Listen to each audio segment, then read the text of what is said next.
আমি একটা রাখাল নামের ছেলের গল্প বলতে চলেছি। তো রাখাল ছেলেটি অনেক ছোটবেলা থেকে জেলে ছিল, কেননা ওর মামার ছেলেকে বাঁচাতে গিয়ে নিজেকে জেল হয়েছিল। তো রাখাল যখন জেল থেকে বাড়ি এলো, তখন বাড়িতে সবাই, মামা বাড়িতে তুললো না। কেন? মামা বলছে যদি চোরটাকে বাড়িতে রাখি তো আমার ছেলেগুলো চোর হয়ে যাবে। সেই জন্য রাখালের মামা রাখালকে বাড়িতে রাখলো না। তো রাখাল ওর মার বাড়িতে গেল। মার বাড়িতে গিয়ে দেখে মা বাড়িতে নেই, বাবা ছিলেন না, মাকে বিয়ে দিয়ে দিয়েছে। তো রাখাল যখন ওর বাড়িতে যায়, ওর মার বাড়িতে, যেখানে মাকে বিয়ে দিয়েছিল, ওর বাড়িতে যখন যায় তখন মাও তুললো না।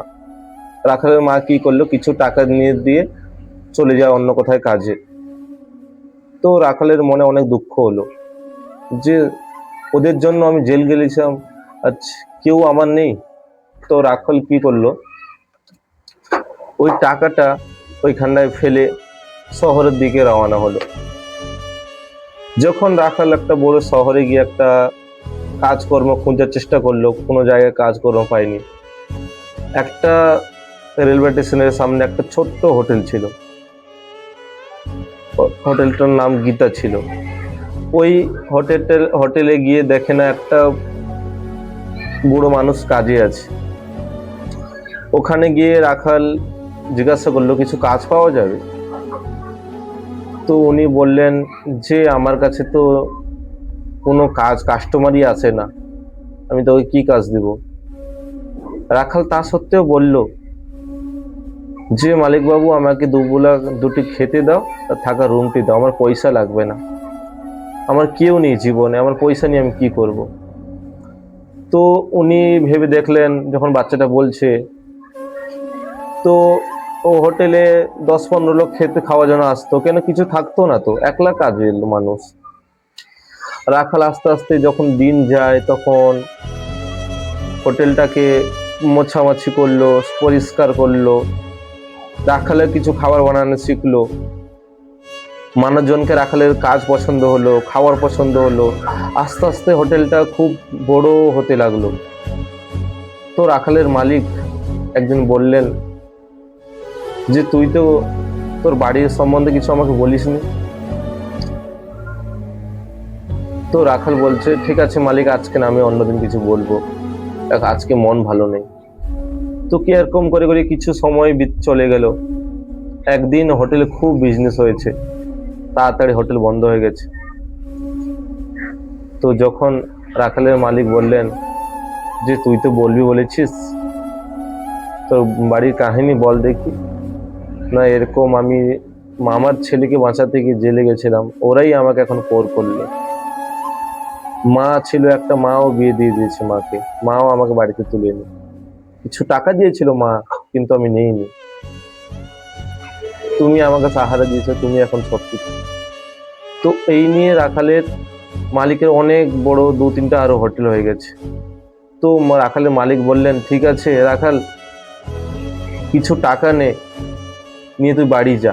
যখন রাখাল 50,000 টাকা নিয়ে আসে বাড়িতে, মামার বাড়িতে আসে, ওরা বলছে তুই এসেছিস কেন? রাখাল গিয়ে যখন দেখে মামার মেয়ের বিয়ে, তো সবাই কান্নাকাটি করছে, বাড়িতে পয়সার খুব প্রয়োজন। তো রাখাল বলছে আমি কিছু টাকা দিচ্ছি। তো রাখাল সেই 50,000 টাকা থেকে 30,000 টাকা মামার মেয়ের বিয়েতে দিল, দিয়ে ওখান থেকে কিছু না খেয়ে চলে গেল। সবাই দেখতেই লাগলো রাখাল কোথা থেকে টাকা পেয়েছে, কি করে নিয়ে এসছে, কেউ জিজ্ঞাসা করলো না। তো রাখাল না কিছু খেয়েও এক গ্লাস জলও খেলো না, মার বাড়িতে চলে গেল। মার বাড়িতে যখন গিয়ে দেখে ওর মাকে নতুন বিয়ে দিয়ে হয়েছিল, ওর বাবার শরীরও ভালো নেই, মানে মার নতুন স্বামীর শরীর ভালো নেই। ওখানে গিয়ে মাকে 20,000 টাকা দিল, যে মা এই টাকাটা নিয়ে তোমার। মা কান্না, বুক থেকে কান্না চলে এলো, চোখ থেকে যখন জল পড়ছে, রাখাল বলছে ঠিক আছে আমি আসি। তো এরকম মালিক, রাখাল তো ধীরে ধীরে আস্তে আস্তে বড় হতে লাগলো। যখন রাখাল বড় হলো, রাখালের জন্য রাখালের মালিক একটা মেয়ে দেখেছে। তো যখন মেয়ের বাবা জিজ্ঞাসা করলে রাখালের কি আছে, তখন রাখালের মালিক একটা হোটেলের পেপার দেখাচ্ছে, এই হোটেলটা রাখালের নামে আছে, রাখাল এরকম একটা হোটেলের মালিক।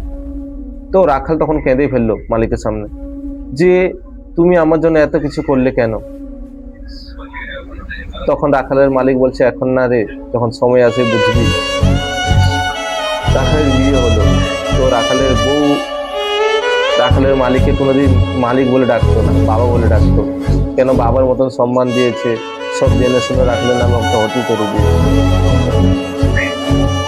তো একদিন রাখাল হোটেল তাড়াতাড়ি বন্ধ করে দিয়েছে, মালিককে জিজ্ঞাসা করছে, তুমি তোমার লাইফের কাহিনী কম বলো এবার, আমার তো শুনলে তুমি না, তুই আমার সেই ছোট্ট রাখাল রে, তোর প্রথম বাবা আমি। তোর মা কিছুর আগের কারণে আমাকে ছেড়ে চলে গেছিল। তো আমার ভগবানের কাছে প্রার্থনা ছিল যে একদিন না তুই আমার হবি। দেখ কি করে তুই আমার কাছে এসে পৌঁছে গেছিস।